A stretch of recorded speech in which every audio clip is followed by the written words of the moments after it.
Ketika seseorang telah mengaku dirinya sebagai seorang mukmin, maka pengakuan itu harus dibuktikan dalam bentuk sikap dan perilaku.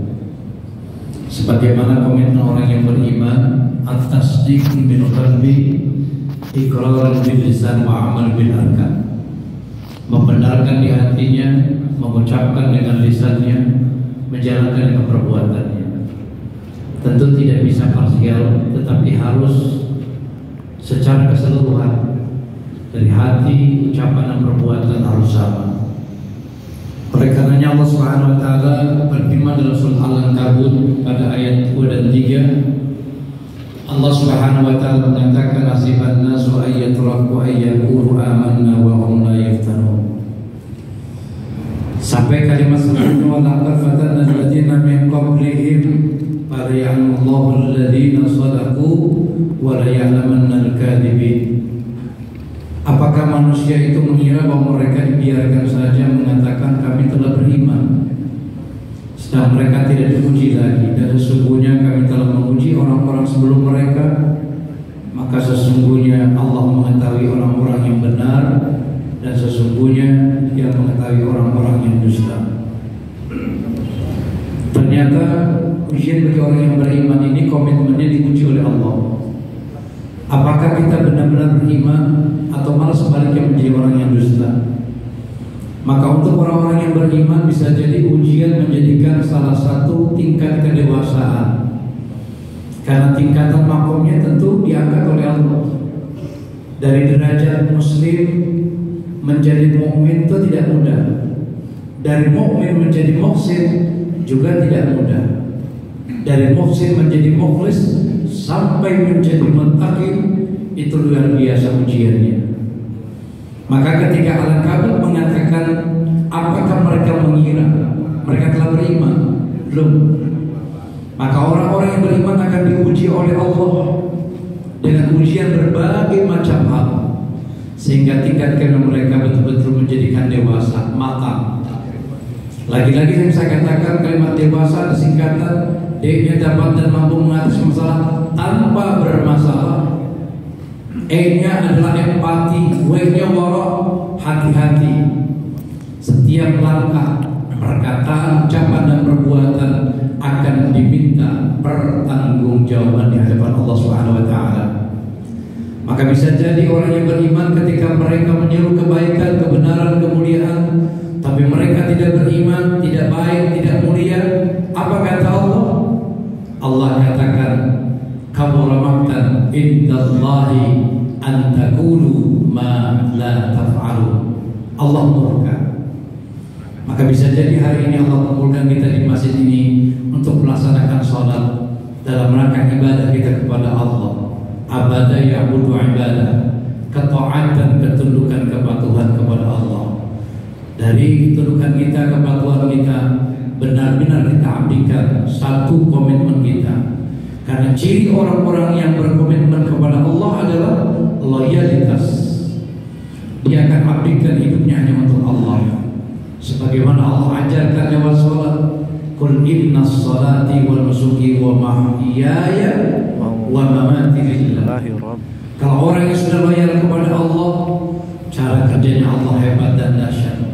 Kalau Allah sudah katakan innama amruhu idza arada syai'an ayyakuna lahu kun fayakun.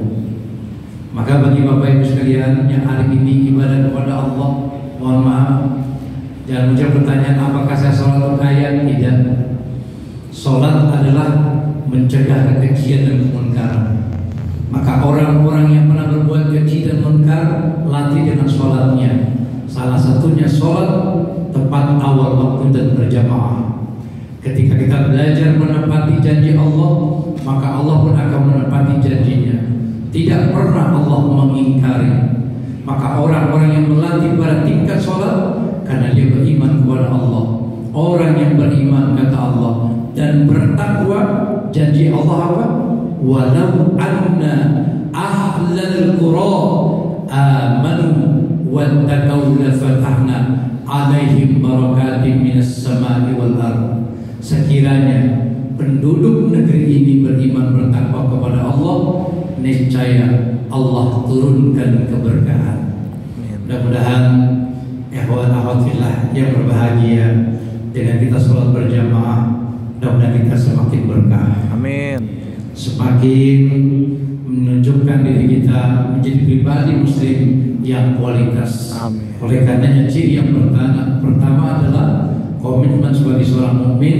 Satu, loyal dan setia kepada janji kita Rabbani. Apapun yang kita kerjakan sekali lagi hanya untuk Allah, bersama Allah, dengan hukum Allah. Insya Allah kita tidak pernah akan kecewa. Tapi bila mana janji kita memaaf sami'na wa asaina, maka Allah pun akan menghantarkan dirinya ke lubang kecelakaan.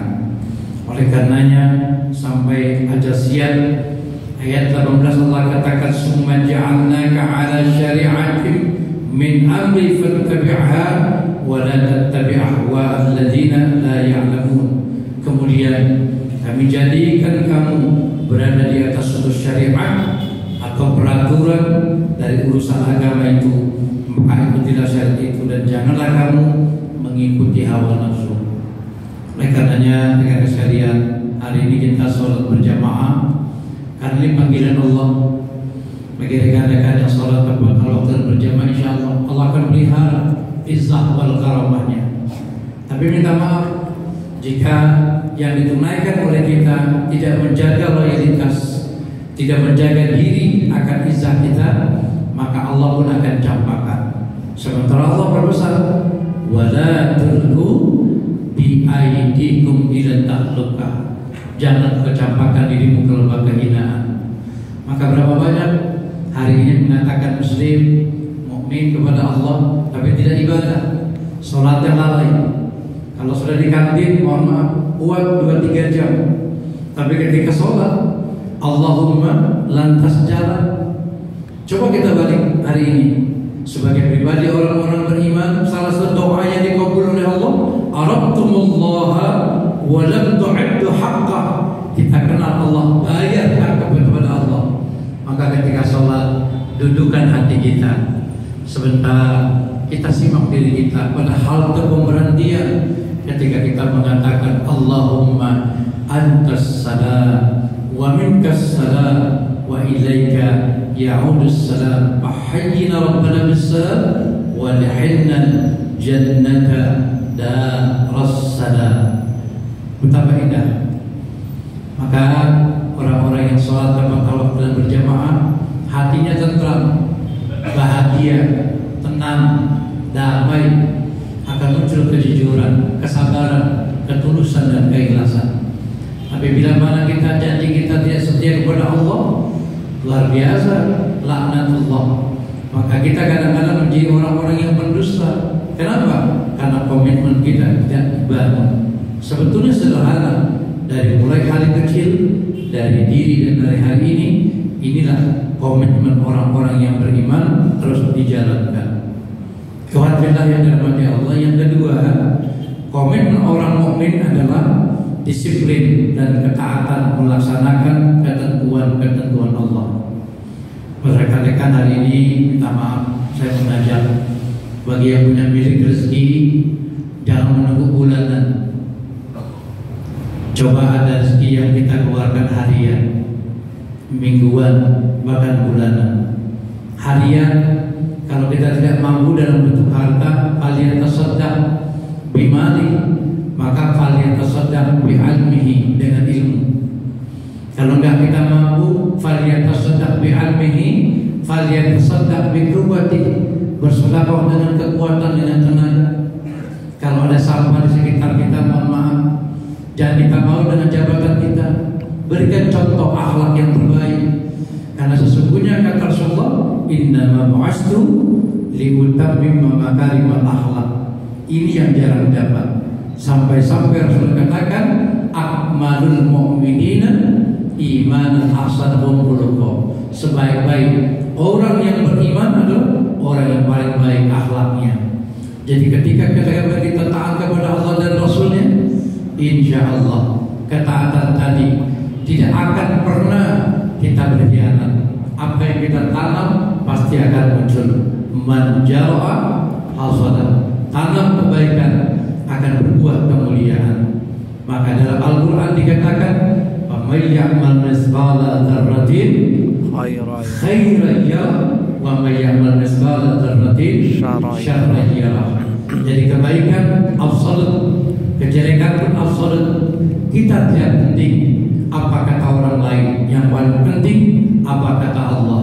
Kalau Allah sudah ikhlas, Allah sudah ridho, tandanya hati kita tenang, damai. Orang hati tenang dan damai, sebagaimana yang dipanggil oleh Tuhan, ya ayyatuhan nafsun mutmainnah.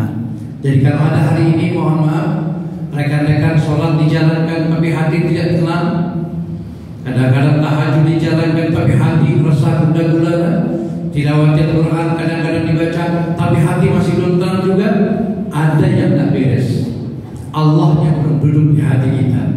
Ketika Allah dudukkan di hati ini, aqadda yaqidu aqidah wa aqidatan wa uqdatan, ikatan hati kepada sang penggenggam hati. Ya musyarrifal qulub, syarrif quluban ala dinik wa ala ta'atik. Maka tanamkan dan pancangkan di hati kita bahwa sesungguhnya ibadah ketaatan kita hanya mengharap ridho Allah Subhanahu wa ta'ala. Lihat dalam Al-Ahzab pada ayat 36 Allah katakan, dan tidaklah patut bagi laki-laki yang beriman dan tidak pula bagi orang beriman apabila Allah dan Rasulnya telah menetapkan suatu ketetapan akan ada baginya mereka pilihan yang lain tentang urusan mereka, dan barang siapa mendurhakai Allah dan Rasulnya maka sesungguhnya dia telah sesat yang nyata. Jadi hari ini rekan-rekan sekalian, sedikit lagi menjelang Pilpres, saya berpesan mengajak buat teman-teman semuanya, mohon maaf, tetapkan ketika kita pada pilihan-pilihan tadi tanya 3 hal. Mohon maaf, ini acuan dan panduan saja. Ketika kita berhadapan dengan hal persoalan, tanya 3 hal: akalmu, hatimu, iman. Akal, rekan-rekan jangan akal-akalan. Hati, tanya 2 kali, hati-hati. Bicaranya hati-hati dengan sepenuh hati, selalu menggandeng sang penggenggam hati. Maka doanya adalah ya musyarrifal qulub atau ya muqallibal qulub, tsabbit qalbi ala dinik wa ala ta'atik. Itu kita doa kepada Allah. Buat teman-teman, agar ditetapkan oleh Allah, jangan sampai ada penyimpangan-penyimpangan. Belajarlah kita berkomitmen menjadi orang mukmin yang sejati. Orang mukmin tidak pernah dusta. Orang mukmin membawa hidupnya kemaslahatan dunia dan akhirat, bagaikan lebah yang tidak pernah merugikan. Oleh karena hari ini insyaallah 2 poin kita menjaga komitmen agar kita berusaha loyal kepada Allah di atas segalanya. Yang kedua adalah ketaatan dalam melaksanakan perintah-perintahnya. Insyaallah mudah-mudahan dengan kultum yang singkat ini memotivasi iman kita agar iman kita semakin yazid bukan yanqus. Semoga Allah meridhoi kita bersama. Amin. Dan insyaallah Allah pelihara jaga iman dan Islam kita. Amin. Billahi taufiq wal hidayah. Assalamualaikum warahmatullahi wabarakatuh. Waalaikumsalam warahmatullahi wabarakatuh.